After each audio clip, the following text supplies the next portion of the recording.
I'm Catherine and welcome to my channel. Today we're going to be talking about the Chris Watts case.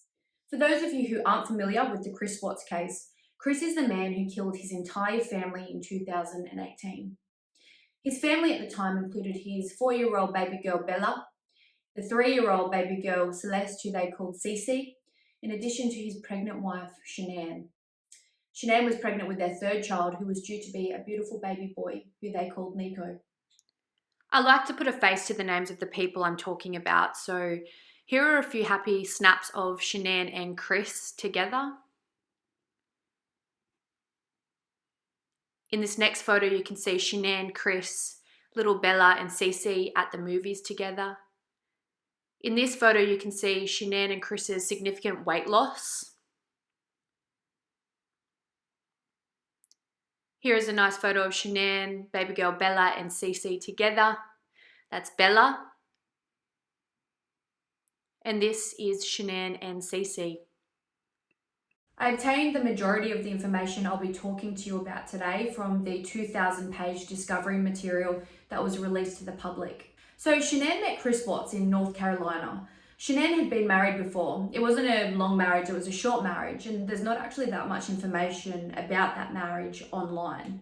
Chris and Shannan dated for about 2 years before they got married in 2012.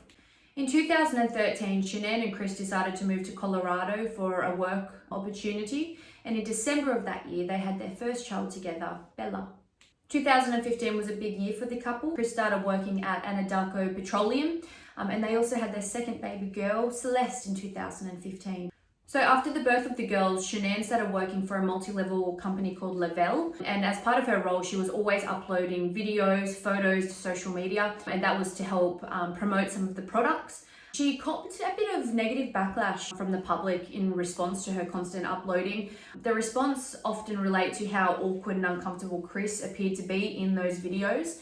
And it's interesting, so family and friends would describe Shannan as very outgoing, very much an extrovert, loves posting her life all over social media, and quite the opposite for Chris. So they describe Chris as more of an introvert, a very shy man, and really the opposite of Shannan.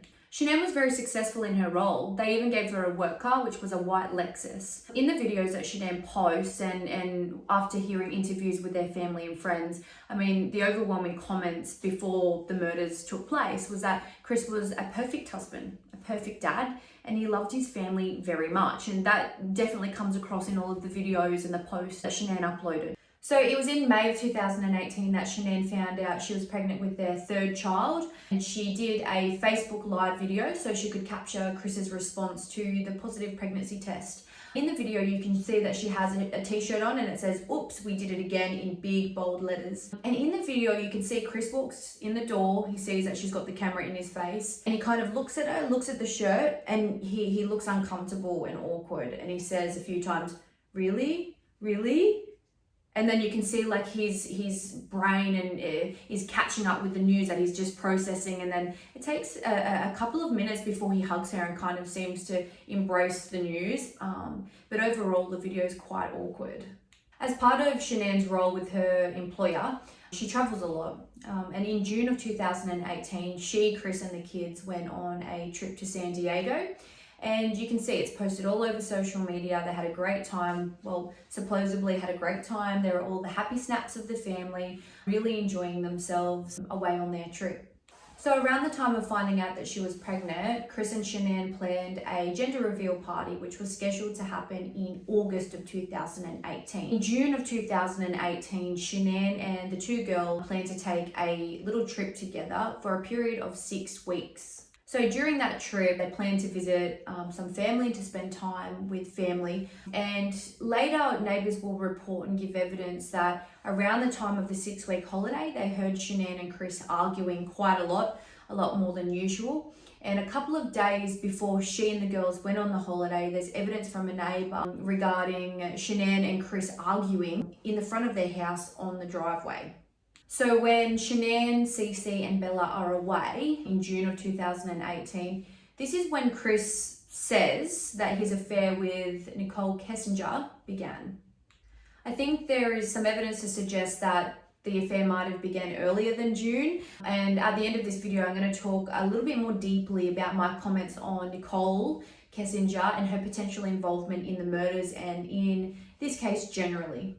So Nichol and Chris worked together at Anadarko, and that's how they met.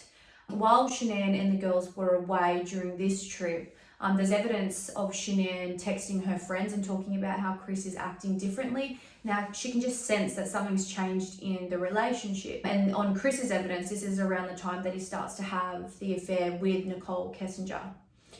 Her friends respond and say, he loves you, he adores you and the children, you're his life. It's highly unlikely that he would be cheating on you. But Shannan makes it very clear that she can feel it. Something's shifted, something's changed, and she can very much feel it. She knows something's going on. I mean, can you imagine being pregnant, married, you've got 2 kids? The evidence suggests that they were having some financial difficulty. I mean, a few years before this, they applied for bankruptcy. So you've got all of this going on, and at the same time, your husband has just fallen out of love with you, who's acting differently. I mean, I'm pregnant right now personally, and I could only imagine what poor Shannan was going through at this point in time and how she would be feeling. So Shannan ends up confronting Chris and says, you're acting differently, you're not responding, you're not texting, you're not acting the way that you usually do. And Chris reassures her, everything's okay, I'm just stressed at work, I'm just busy. So he very much reassures Shannan that everything is okay. So 7 July is the first day on record that Nichol Kessinger calls Chris. So they speak together on the phone for a brief 2-minute conversation. That night, Chris's phone pings at several different towers that are close to a range of different restaurants. He doesn't speak to Shannan that night, and he later apologizes to her and says, I fell asleep as soon as I got home from work. I mean, I'm pretty sure he finishes work at like 4 or 5 o'clock. Who goes to sleep at 4 or 5 o'clock? I mean, alarm bells would just be ringing in poor Shannan's head while she's pregnant with the 2 children on a holiday. It just feels like she's just losing her husband as the days go by. So again, Shannan confronts Chris and says, you're not behaving normal. What's going on? You're not responding to me. You're not behaving regular. I just want my husband to love me. What's going on? Again, Chris tries to somewhat reassure her. He says, I'm busy at work. I'm stressed at work. It's not you. It's not our relationship. I'm just really busy. So on 14 July 2018, Chris and Nichol's affair is in full swing. There's evidence that they're speaking on the phone, they have a telephone conversation, and that same day Shannan makes several calls to Chris's phone which remain unanswered. There's evidence of a brief telephone call between Shannan and Chris later that afternoon, but the overwhelming majority of her communications and her calls, surprisingly, go unanswered by Chris. So things take a little bit of a turn on the 14th of July of 2018. There's text message evidence between Shannan and her friends, and Shannan's talking about how Chris used to be so lovey-dovey, he couldn't keep his hands off her, and that she just feels that something's changed. He doesn't want to touch her, he doesn't want to talk to her, and she can just feel that the relationship is coming to an end. This is such an important day also because Chris tells Shannan that he no longer wants to be in a relationship with her. He tells her that he doesn't want to keep baby Nico and that he wants to end the marriage. Shannan's obviously devastated, and she responds and says she wants to keep working on the marriage, and she asks Chris if he will attend some marriage counselling, and Chris doesn't want to attend marriage counselling. He again says, I want to end our marriage. On 18 July 2018, there's evidence that Nichol Kessinger and Chris were sending each other a bunch of nude photos. And good old Chris had created a sneaky little app on his phone that looked like a calculator. It wasn't a calculator. It was a secret app where he could store all of the naked photos he had of Nichol Kessinger. Crafted little app was protected by a password. On his phone, it just looked like a little calculator, but that's where he stored all of the naked photos of his mistress. It was also around this date that Chris's search engine showed that he was looking up holiday venues. 2 guesses who he wanted to take on the holiday. On the 24th of July, Nichol's computer records show that she was Googling, man I'm having an affair with says he will leave his wife. And on the same day, Shannan's contacting Chris saying that she's still in love with him and wants to make the marriage work. So around the same date, Chris's computer records show that he was searching when to say I love you, when to say I love you in a new relationship, And what do you feel when somebody tells you they love you? And to me, this is really strange because most of us who feel and have emotions know that if someone tells you they love you and the feeling's reciprocated, you feel warm and happy about that. And a lot of the public also were commenting about these searches by Chris and how they might provide a little bit of insight into a potential personality disorder like narcissistic personality disorder or psychopathic traits. So on July 31, Chris travels to North Carolina to spend some time with Shannan and the kids. And during this little holiday, there's evidence that he's again receiving and storing photos of his naked mistress on his little calculator app. The rest of the family note that Chris was acting really, really distant and even more quiet than usual on this holiday. So on 4 August, Mistress Nichol was searching wedding dresses and also she searched Shannan Watts on Facebook as well as Chris Watts on Facebook. So on 7 August, Shannan messages one of her friends and she explains that Chris has said that he's terrified of this baby. He doesn't want to keep the baby. He just wants Celeste and Bella.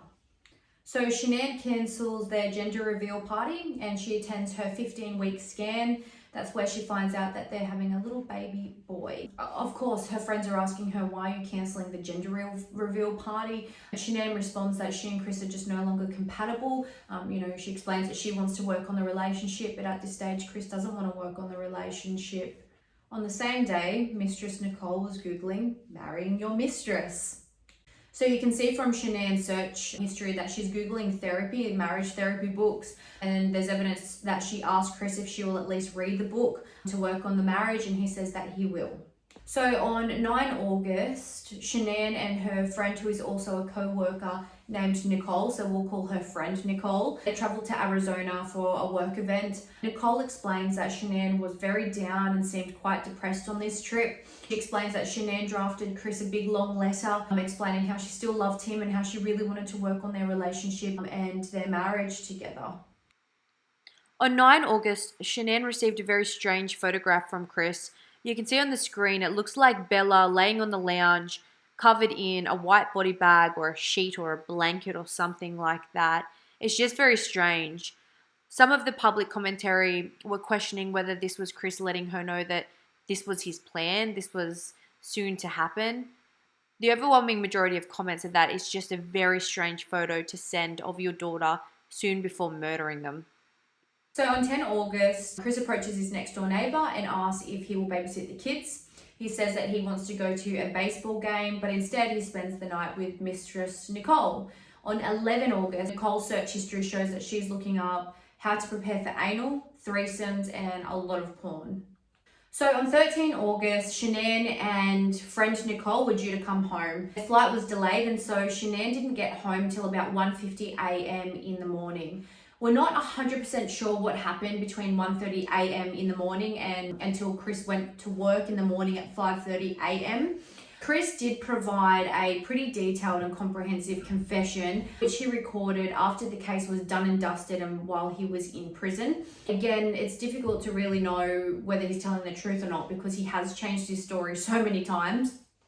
But in the prison confession, he says that he strangled Shannan to death. He dragged her body down the stairs, and Bella saw him doing this and asked, "What's wrong with Mama?" He then loaded Shannan's body into the back of his truck, and then he told Celeste and Bella that they were going for a drive to get in the car. He put them in the back of the car next to their mum's dead, lifeless body, and he drove about 45 minutes to his work site. When he got to the work site, he smothered Cece with a blanket. And while he was smothering his baby girl, Bella says to him, "Is what's happening to Cece going to happen to me?" After he kills Cece, he turns in and then kills Bella. It's at this point that he gets his little baby girls and he puts them in the top of the crude oil drums at his place of work. Here you can see the oil drums in which Chris dropped his baby girls into. There was a tiny little 8-inch hole at the top of the drum, and that's what he placed or pushed his daughters through. And he just left them there until they were found by authorities. With Shannan's body, he leaves her in a shallow grave by herself, just covered by one of the sheets that he took from their house. At 8:30 that morning, he contacts Bella's school and says that she'll no longer be attending. He also communicates with his and Shannan's real estate agent regarding proceeding with the sale of their former family home.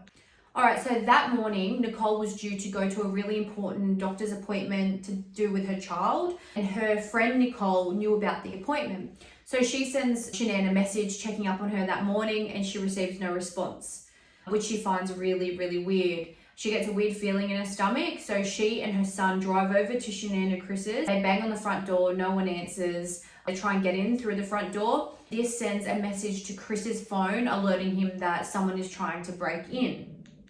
So Nichol ends up sending Chris a text message and says, I've been contacting Shannan, she's not writing back.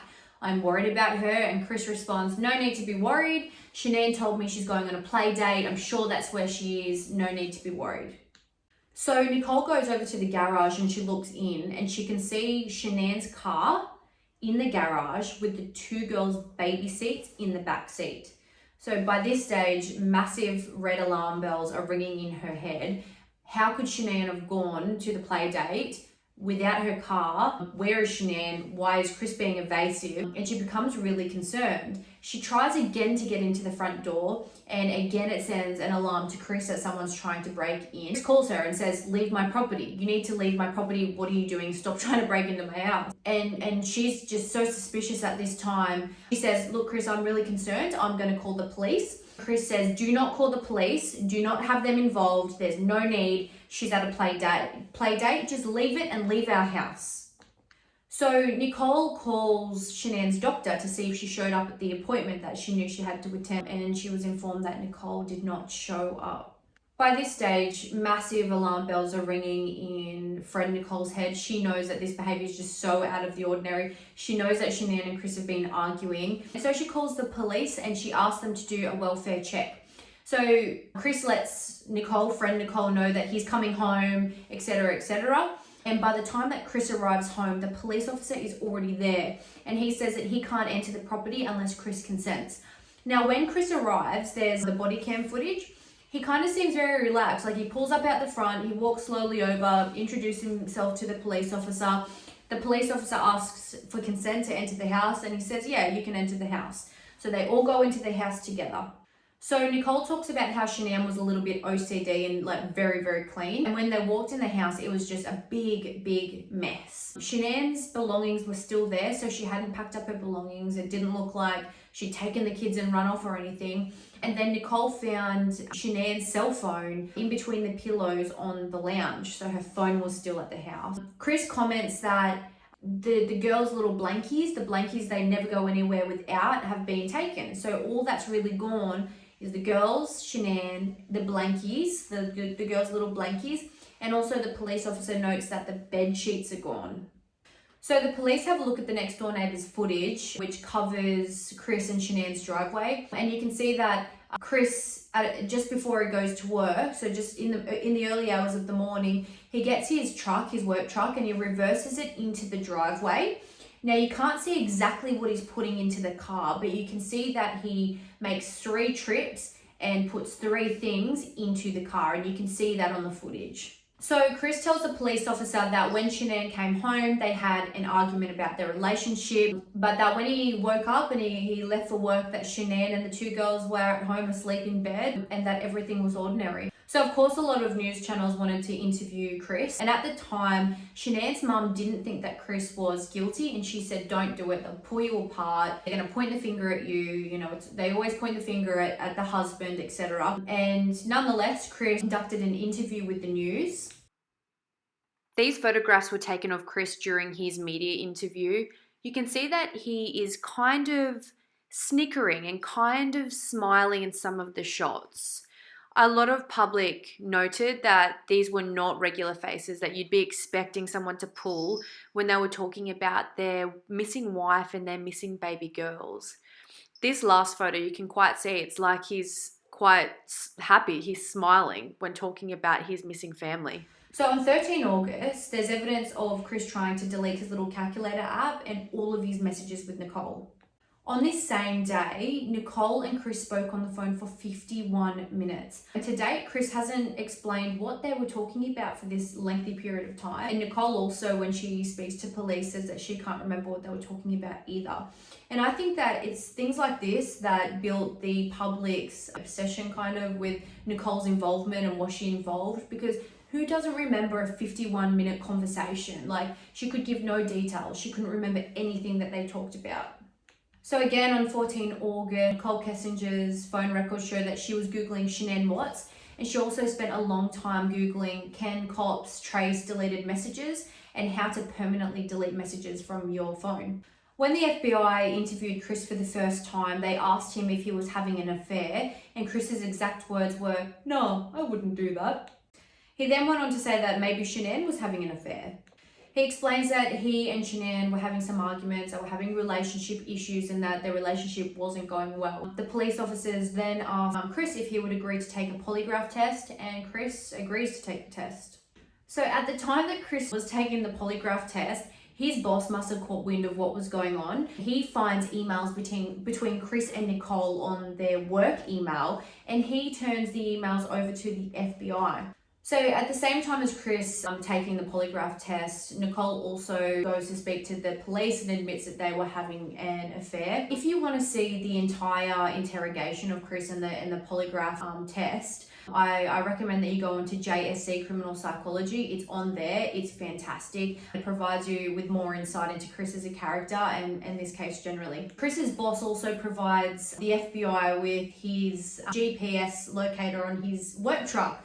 And what they can see is that in the morning of the murders, Chris goes straight from home straight to work. So the obvious suspicion is that, well, are the bodies at work? Like, are they somewhere around that site? So they organise for a drone to fly over the work site, and that's where they see what looks like a shallow grave and a random sheet, which later turned out to be Shannan's body. And that's when they start scouring the workplace for the two baby girls' bodies. During Chris's interrogation, he asks if his dad can enter the room so he can speak to his dad, and they allow that. When Chris's dad comes into the room, Chris breaks down and he basically says that when Shannan came home, they had a big argument about their relationship. Later, he saw Shannan go into the girl's bedroom. He says that he was watching on the baby monitor and that he saw Shannan strangle the two little girls to death. And then in a fit of rage, he then proceeded to retaliate and to kill Shannan because she murdered their daughters. And that was his case at that point in time. As I said earlier, he changes his story so many times. This is completely different to what he later says in his prison interview after he's already pled guilty, where he admits to killing Shannan, then taking the girls in his car next to their mother's dead, lifeless body, taking them out to the field where he worked, and then shoving his little baby girls' bodies into the small hole on the top of the crude oil barrels where he left them, where he left his little baby girls. In that prison interview, he talks about how the top of the crude oil barrels was so small, like the space he had to shove his daughters in was so small. It was about, I think it was 8 inches, he said. He said that he struggled and he had to really use some force to push them in. And during the investigation, they found chunks of the girl's hair at the top of the oil barrels. So although Chris lies a lot, the coroner's report came back and said that the two little girls, so Cece and Bella, were definitely smothered. They weren't strangled. And you'll remember that his first story was that he saw Shannan strangle the girls, but the coroner's report supports his prison interview, which says no, they were smothered rather than strangled. And it's just bizarre because you'd have to think Chris would be cautious of the fact that if the bodies are found and he wants to make another lie or whatever, he should at least have indicated that the method of death was smothering rather than strangulation. I mean, it'd be quite easy for a coroner to find, the hand marks and to be able to determine whether it was smothering or strangulation. I guess Chris might have thought that the bodies would never be found. Again, so dumb. Like, just stupidity. Shannan was in a very shallow grave with a sheet left over her body, and there would be a full team of workmen near that site. I mean, for him to think that the bodies would never be uncovered and that he wouldn't be investigated or found guilty is just beyond me. On 14 August, after the murders, Mistress Nichole's search engine said that she was searching Amber Fry book deal, did people hate Amber Fry, and Amber Fry net worth. So for those of you who don't know who Amber Fry is, so she was the mistress of Scott Peterson, and Scott Peterson killed his pregnant wife after he was having an affair with Amber. However, the difference in that case is that it's quite clear, and the evidence supports that Amber had no idea that he was married. He hid that from her quite well, and as soon as she found out that Peter was in a relationship, she went to the authorities and she helped them with their investigation. So it's quite different to this case. So there was a great interview by FBI agent Brad Garrett after the fact, and he talked about how almost all of these types of murders where men kill their entire family, the perpetrators are almost always males in their 30s, and how the crimes usually happen in August before school. He talked about how Chris's case was a little bit different. It was rare because usually those cases end in the man killing themselves as well. It's usually a suicide, and how in this case, Chris annihilated his whole family, but not himself, and that was somewhat rare. So we're about to move on to talk a little bit further about Nichol Kessinger, but what do you think Chris's motive was? So there's some very theories, I guess you'd call it, on the internet. Some people think that Chris was financially motivated. So a few years before the murders, they applied for bankruptcy. I think they were struggling financially. So some people say it was more about the finances and that he needed the life insurance money. And some people say no, that it's quite clear the primary motive is so that he could annihilate his family and start nice and fresh with his mistress. What do you think? Do you think he was financially motivated? Do you think it was more that he wanted to start fresh with his mistress? Or do you think it's a combination of both? I think it's a combination of both. Let's talk a little bit more about Nichol Kessinger because a lot of her behavior is so questionable. So this is a photo of Chris and Nichol Kessinger. And this is a photo of Nichol on one of the holidays she took with Chris.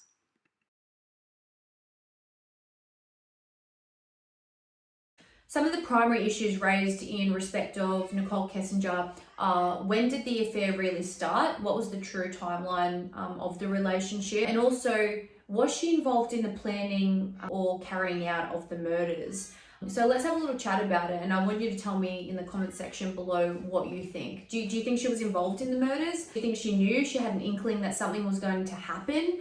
And when do you think their relationship really started? If you're really interested in this topic, there's a YouTube channel called Unmasked, and they go into quite a lot of detail regarding Nichol Kessinger and the inconsistencies in her evidence and some of the issues that we're talking about today. So highly recommend viewing those videos. So through the media, it came out that Nichol was really quite obsessed with crystals. She was really into them. And she and Chris went on this 3-day nudist camp that she brought her crystals with her, and that she would quite frequently disappear for periods of time, and that she was reported to be speaking to her deceased nan through the crystals. So after Chris pled guilty, he made the comment that he felt like something dark took over his body and that he didn't feel like he was in control of himself at the time that he killed his whole family. Some of the public have made comments about Nichol being into dark magic or dark sorts of things. And so this has been one of the types of theories that have been thrown around with respect to her involvement. Personally, I don't believe that that's what happened. I think that Chris would love to blame a dark force coming over him. I think he's just a narcissist that killed his family so he could, have some more money and start fresh with his mistress. But have you heard about the crystal theory, and what are your comments? What do you think about the crystal theory and that black magic control that she might have had over Chris? So to the police, Nichol says that she saw Chris and they first started talking in June or July of 2018, that she thought he was good looking, and that's when they started talking and flirting, and that's when the relationship started. So the weird thing is, in the discovery and when they searched Nichol's phone and laptop, they found that she'd searched Chris Watts and Shannan Watts a year before the murders and a year before the alleged commencement date of their affair. What are your comments? What do you think? So she later says that it was a typo, that typing in the names was an accident. She didn't mean to type them a year ago into her search engine. But what do you think about this specific thing? So when Nicole's being interrogated by the police, if you would call it that, it's more like a friendly conversation with the police. They went very easy on her, as you'll see if you watch the interviews. But she tries to make out like her and Chris weren't serious. It was just a quick 6-week fling. It was nothing. They weren't too serious. She also tries to build the perception that she was quite innocent and that she didn't know that Chris and Shannan were married.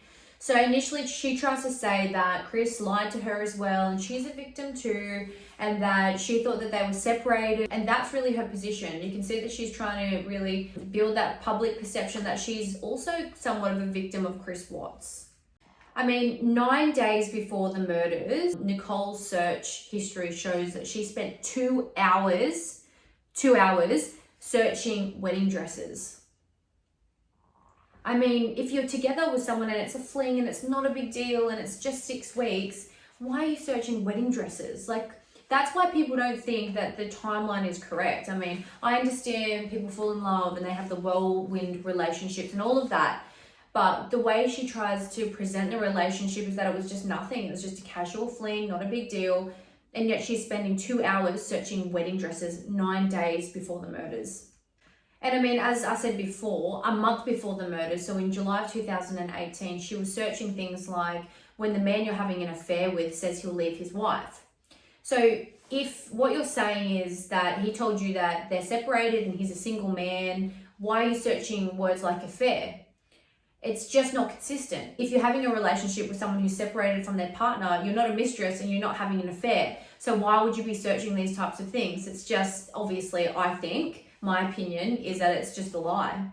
There's absolutely no doubt in my mind that Nichol Kessinger knew that Shannan and Chris were still in a relationship. I think that she would have gone on their Facebooks multiple times. I think she would have known about the pregnancy. She would have known about baby Nico. She would have known all of that. So there's evidence that apparently Nichol said to Chris that she wanted to be the mother of his first son. I mean, for a fling, a casual fling of 6 weeks, you're talking about marriage, you're Googling wedding dresses, man says he's going to leave his wife for mistress, and you say that you want to be the mother of his firstborn son.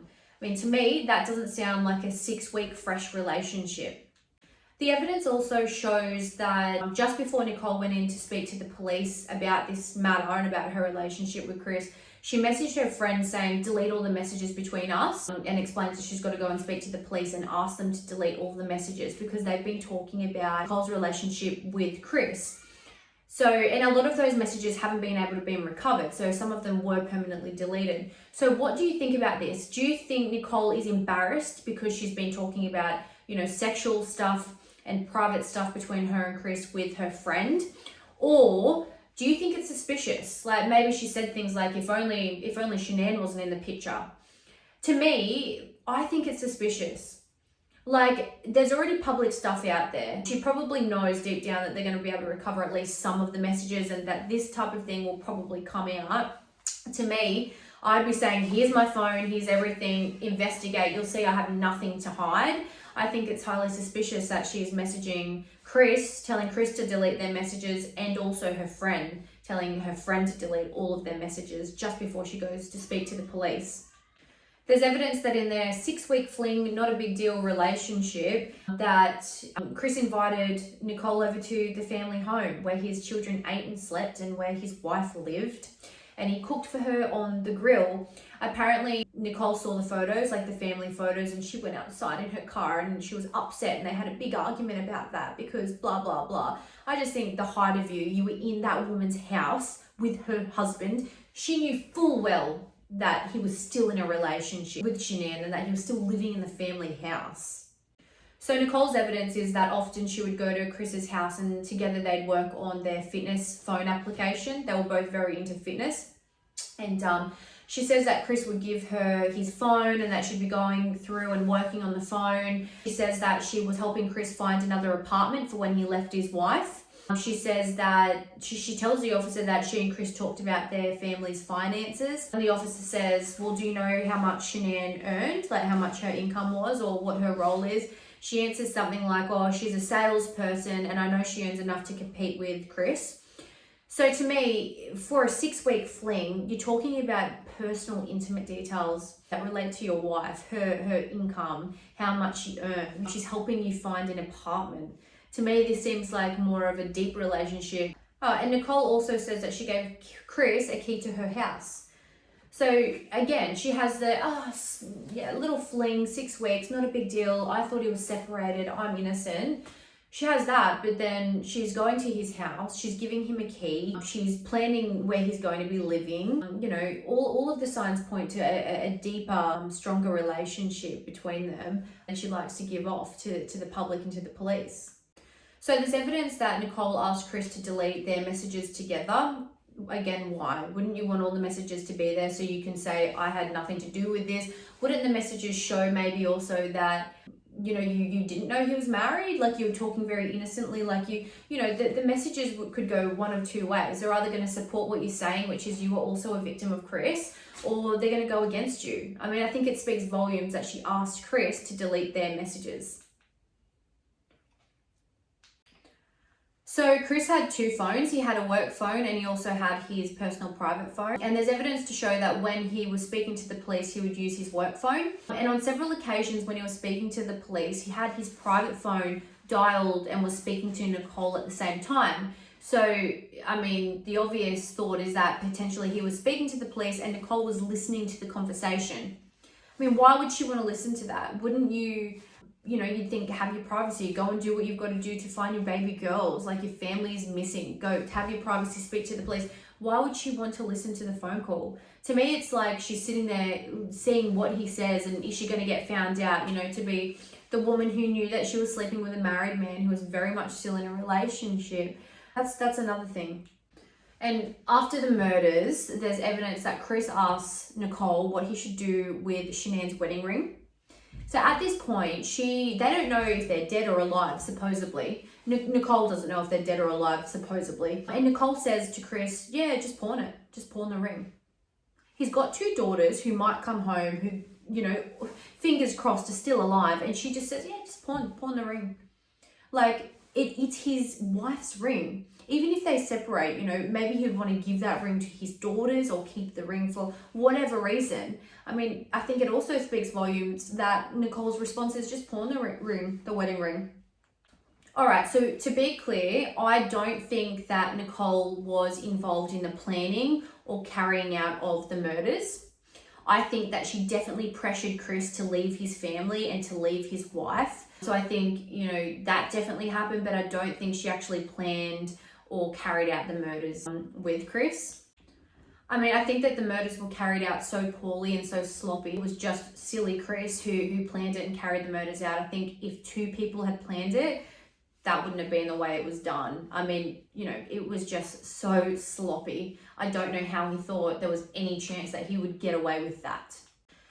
I think the deleting the messages speaks volumes. So to me, I think that she definitely pressured him, and who knows, maybe there were messages that weren't able to be recovered where she might have said, oh, if only Shannan was out of the way, or something like that. So maybe there were comments like that, and that's why she deleted the messages or pressured other people to delete the messages. But I don't think that she was actually actively involved in the planning or the actual murders themselves. So what do you guys think? When do you think their relationship really started? Do you think it was June, July 2018? And do you think that Nichol was involved in the planning and or the carrying out of the murders? I want your comments below. If you like this content, please don't forget to subscribe, and I'll see you in the next video.